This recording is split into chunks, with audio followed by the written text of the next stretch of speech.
Donc la construction du cerveau, la construction de la réflexion, de la logique, tout cela est changé. Et le comportement des enfants. Quand cette mère vous dit que je prends plaisir maintenant à être avec mon enfant, et vous dites mais c'est incroyable. Ça veut dire qu'avant c'était une souffrance parce qu'elle n'arrivait pas à maîtriser son enfant, elle n'arrivait pas à l'éduquer comme elle le souhaitait. Tout simplement en supprimant les additifs et les colorants. Perturbateurs endocriniens, pareil. Quand vous allez entendre ces spécialistes, qui est l'une des grandes spécialistes des perturbateurs endocriniens et de l'impact de ces produits sur la santé, vous dites mais mince, comment c'est possible? Cette biologiste est considérée comme la spécialiste mondiale des perturbateurs endocriniens. Barbara Debenex, bonjour. Bonjour Jean-Paul.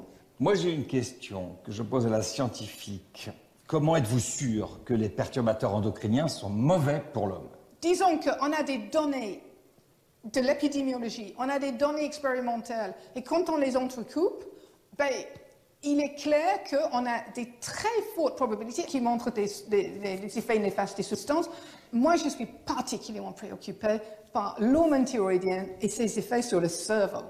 Sur le cerveau, effectivement. Ouais. Alors, vous dites en gros qu'on devient bête avec ces perturbateurs endocriniens qui attaquent notre cerveau. Alors, aujourd'hui, on a tellement de produits dans notre environnement, même dans le liquide amniotique. Oui, le fœtus est Le fœtus est exposé à des mélanges dont plusieurs de ces produits chimiques sont capables d'interférer, de brouiller le signal produit par l'hormone thyroïdienne. Et ça peut représenter quelque chose en perte de QI assez intéressant. Des gens ont estimé une perte de QI de 14 points depuis 100 ans. Bon, ça, c'est fait énorme. Et une augmentation en même temps des maladies neurodéveloppementales comme l'autisme ou... L'autisme, oui. Les enfants sont réellement touchés. Absolument. Moi, j'ai fait des un études topo. qui montrent ça? Oui, oui. Les gens qui sont les plus convaincus, c'est les pédiatres. 14 points de QI qui ont été perdus en 100 ans. C'est énorme. À cause de ces perturbateurs endocriniens, entre autres. Donc, quand vous cumulez les éléments, c'est un effet cocktail. Perturbateurs endocriniens, colorants, additifs, des produits alimentaires qui sont aujourd'hui quasiment sans rien. Ça devient difficile de construire, eh bien, je dirais, un cerveau qui soit capable de se concentrer, qui soit capable de mémoriser.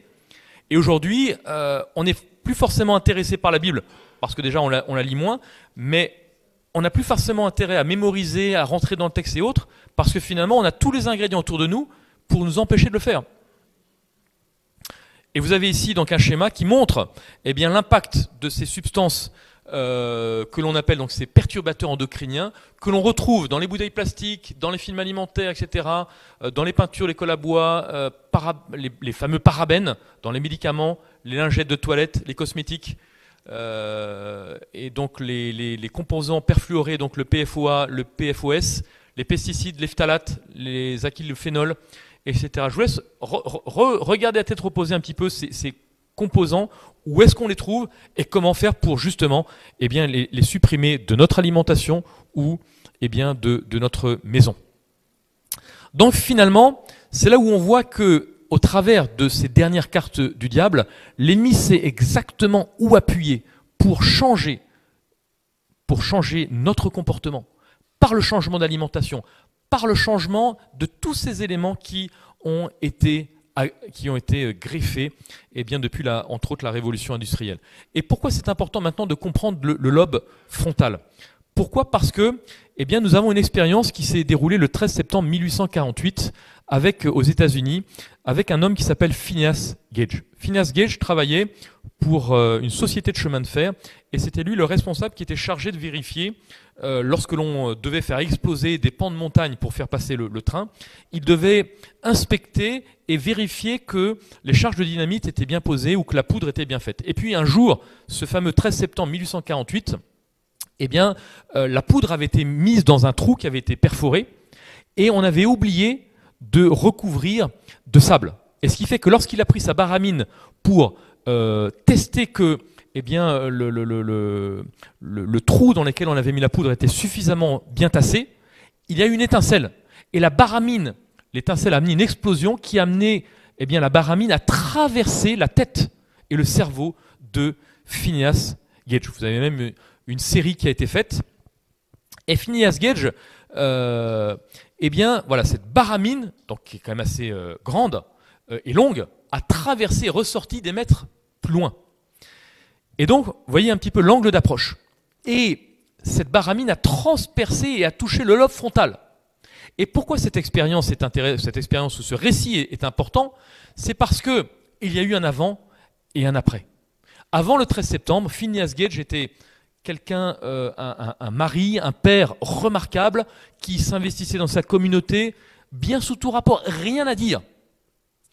À partir du 13 septembre, son lobe frontal étant totalement endommagé, il a complètement changé de comportement. C'est devenu quelqu'un de violent, quelqu'un qui eh bien, avait complètement complètement changé. Et on a pris conscience finalement à cette époque-là de l'importance du lobe frontal. Vous avez ici les différentes composantes du cerveau avec le lobe frontal, le lobe pariétal, occipital, temporal. Chacune des parties du cerveau est très importante. Et c'est vrai que quand on se place, si on se dit voilà, on est en guerre, votre ennemi c'est le cerveau, comment attaquer le cerveau? On vient de voir des éléments, et le but c'est de neutraliser le cerveau. Parce que si on neutralise le cerveau, on a neutralisé l'ennemi. Et c'est exactement ce qui est en train d'être fait. Le lobe frontal, pourquoi il est important? C'est lui qui va gérer la spiritualité, la moralité, la volonté, le raisonnement, la conscience. La conscience est là en partie. Le jugement, la capacité à prendre des décisions, la prière et l'adoration, discerner la vérité spirituelle, l'empathie, l'altruisme, ça se gère en partie là. Donc vous voyez, neutraliser le lobe frontal, vous neutralisez ce qui fait partie de l'intégrité même de la personne. Et puis vous avez également le système limbique qui est représenté par toutes ces parties en couleur. Et le système limbique, lui, n'est pas seulement impliqué dans les émotions, mais dans l'apprentissage de la mémoire, l'olfaction, le contrôle du système endocrinien qui participe à la libération d'hormones, les comportements alimentaires et l'appétit, le système nerveux autonome qui contrôle les fonctions respiratoires, digestives et cardiovasculaires. Donc c'est aussi un centre qui est très important parce que dans ces différentes parties du système limbique, vous avez donc par exemple l'hippocampe qui va jouer un rôle dans l'apprentissage et le stockage d'une information en mémoire à long terme. Donc détruire l'hippocampe, eh bien vous détruisez la capacité d'une personne à mémoriser à long terme. Et c'est ce que font les produits qu'on vient de voir. L'amygdale, qui va jouer un rôle dans l'agressivité, la colère, la peur, l'anxiété, la mémoire émotionnelle. Vous avez après toutes les différentes parties qui vont jouer un rôle très très important. L'hypothalamus, responsable de la production de multiples messagers chimiques.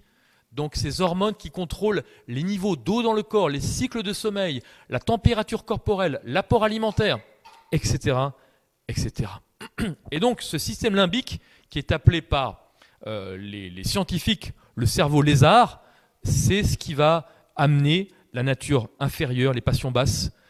C'est ce qui va permettre de gérer combat ou fuite, appétit pour la nourriture et le sexe, peur, stress, désir, impulsion, inquiétude, anxiété, colère, irritabilité, négativité, agressivité.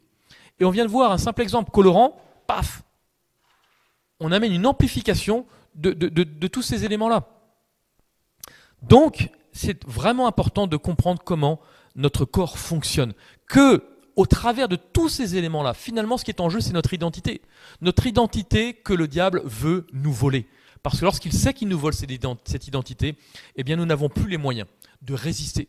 Nous n'avons plus les moyens de mettre en œuvre ce qu'il faut, par la grâce de Dieu, pour contrer toutes ces attaques. Et finalement, répéter ce qui s'est passé en Éden avec d'autres substances qui vont nous déconnecter de cette réalité, nous déconnecter de Dieu, de sa parole, de cette réalité spirituelle, d'avoir de l'appétit pour les choses spirituelles. Parce que ce qui est en jeu aussi, c'est ça. Appétit pour les choses spirituelles, appétit pour la prière, l'appétit pour le partage. Tout cela, aujourd'hui, est mis en jeu avec tout ce que nous venons de voir, entre autres. Et nous verrons la prochaine fois, notamment les jeunes, mais nous aussi, nous pouvons être exposés à d'autres choses, d'autres pratiques qui vont faire que nous arrivons également à une déconnexion. Que le Seigneur puisse vraiment nous éclairer pour que nous puissions réformer nos habitudes alimentaires, parce qu'elles ont un impact direct avec notre comportement.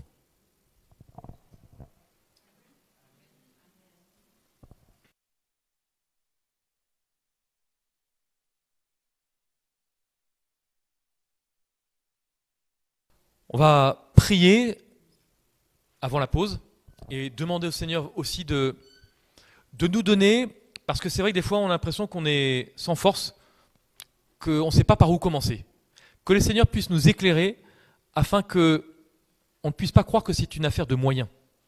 Parce que le drame serait de penser que finalement, non, je fais mes courses comme je peux, en achetant ce que je peux, que nous ne puissions pas comprendre que c'est une affaire de moyens, de priorité, mais que simplement, aussi, sans avoir à gréver notre budget, on peut limiter la casse.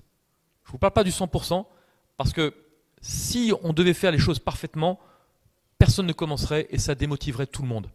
L'idée, c'est juste, vous voyez, un simple exemple, suppression des colorants, suppression de certaines substances, ça ne coûte rien. C'est juste des choses que vous ne mettez plus dans votre panier, qui sont des calories vides, donc qui ne vont pas vous nourrir. Ça, on peut le faire tout de suite, sans avoir besoin de moyens pour le faire. Et il y a beaucoup de choses comme ça, il faut qu'on rende les choses simples, pratiques, pour que quand on rentre chez nous, on ne puisse pas se dire mais par où je vais commencer, et qu'on soit déjà démotivé avant même d'avoir commencé. Et qu'on puisse surtout, vous voyez, en 2 semaines, 1 semaine, 2 semaines dans une école, le comportement des enfants a changé. C'est pas très long. Et c'est ça qui est encourageant. C'est que le Seigneur a fait que notre corps, notre cerveau, a une capacité d'encaissement, mais une capacité à rebondir, mais qui est extraordinaire. Et rien que cela, cette capacité nous montre que nous ne sommes pas le fruit du hasard. Nous montre très clairement que dans toutes ces composantes, Dieu peut nous restaurer. Alors ça peut prendre le temps que ça va prendre, 2 semaines pour certains aspects, à très court terme, 1 mois, 2 mois, 3 mois, relancer certains enzymes pour que notre appétence pour le sucre, que notre appétence pour des choses qui aujourd'hui nous paraissent incontournables et pour lesquelles on n'a absolument aucune solution pour nous en sortir, que nous demandions aussi au Seigneur de mettre dans notre bouche le dégoût pour ces choses-là. Parce que nous sommes forcément attirés, comme Ève a été attirée par le fruit qui était beau, agréable à la vue. Donc nous pouvons être attirés par ces choses parce qu'elles sont bonnes au goût, et force est de constater qu'on travaille énormément le goût pour créer cette dépendance. Mais le Seigneur peut mettre en nous ce dégoût pour ces choses-là qui nous détruisent. Et le Seigneur est capable de le faire, il nous en a fait la promesse, et il peut le faire. Donc, voilà, on va prier, et ne pensons pas que ça c'est insurmontable, et que ça fait 30, 40 ans, 50 ans que nous subissons. Parce que le drame, c'est que nous subissons. Et je pense qu'il est temps de demander au Seigneur que nous puissions reprendre notre santé en main pour qu'il puisse faire en nous ce qu'il veut faire, pour que notre comportement soit changé.